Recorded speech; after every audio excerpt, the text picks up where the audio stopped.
Plus two result प्रकाश पाया पर एबे प्लस थ्री एडमिशन को नहीं नुआ अपडेट आसीगला बा नोटिफिकेशन आसीगला केबे ठारो एडमिशन स्टार्ट यार लास्ट डेट केबे यार मेरिट लिस्ट केबे आसीबो फर्स्ट सिलेक्शन केबे सेकंड सिलेक्शन केबे थर्ड सिलेक्शन केबे जहाँ मैं वीडियो रे जानिबा शेष पर्यंत निहाती भाव देखंतु आ एक कथा भी जानि सारिथिबे निहाती भाव कि प्लस टू रिजल्ट प्रकाश पाया पूर्व सरकार प्लस थ्री एडमिशन मध्य घोषणा कर देथिले जार डेट मध्य भी सरी जाइथिला तेबे ताहाकु आउ थरे नुआ मध्य डेट एक्सटेंड कर दैछंती मु आपनको नोटिफिकेशन देखाई देबी ता पूर्व वीडियो को निहाती गोटे लाइक कर दियोबे सब्सक्राइब करनथिले एबे सब्सक्राइब करी बेल आइकन को दबाई दियंतु एबे देखंतु आपण samsodisha.gov.in पोर्टल विजिट करिवे तळकु स्क्रॉल करबा परे स्कूल एंड मास एजुकेशन रहिछि जोटा कि हायर सेकेंडरी प्लस टू जो माने मैट्रिक पर प्लस टू एडमिशन पाई चाहूथिबे तो तार पर क्लिक करी से नोटिफिकेशन देखिबे जोटा कि मु आगो को आपनको जणाई देबी आ एक वीडियो नले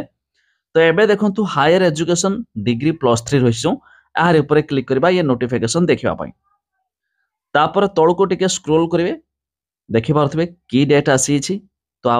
साइट रे मोर डेट रहिछि तार ऊपर क्लिक करबा एबे देखंतु 21 मई 2025 तारिख रे जोटा कि आपनकर डेट एक्सटेंड करा गला सही दिन लास्ट डेट थिला देखि पारथबे एक्सटेंशन एवैलिडेशन ऑनलाइन कॉमन एप्लीकेशन फॉर्म जोटा कि CAF आपण एई 21 तारिख ठारो स्टार्ट हे गला प्लस थ्री एडमिशन करि परिबे जार शेष तारिख देखंतु 1 जून 2025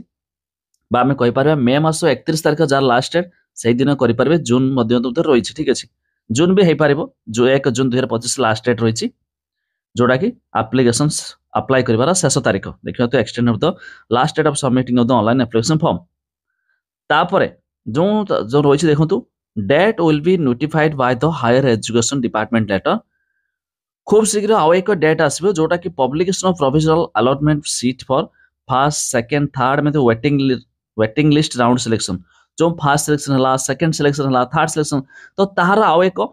डेट सरकार खूब शीघ्र घोषणा करिवे जोटा कि से डेट माध्यम रे जना पड़िबो कि आपनकर फर्स्ट सिलेक्शन केबे हला सेकंड सिलेक्शन केबे जो माने अप्लाई करिवार लास्ट डेट परे तो जहाँकि 1 जून 2025 लास्ट डेट जो माने प्लस टू पास होइचंती प्लस थ्री एडमिशन करिया पई चाहूथिबे तो सेमानक पई यह मध्य की डेट थिला तो डायरेक्ट लिंक मु दे देछि डिस्क्रिप्शन ले जाई मध्य चेक आउट करि पारिबे।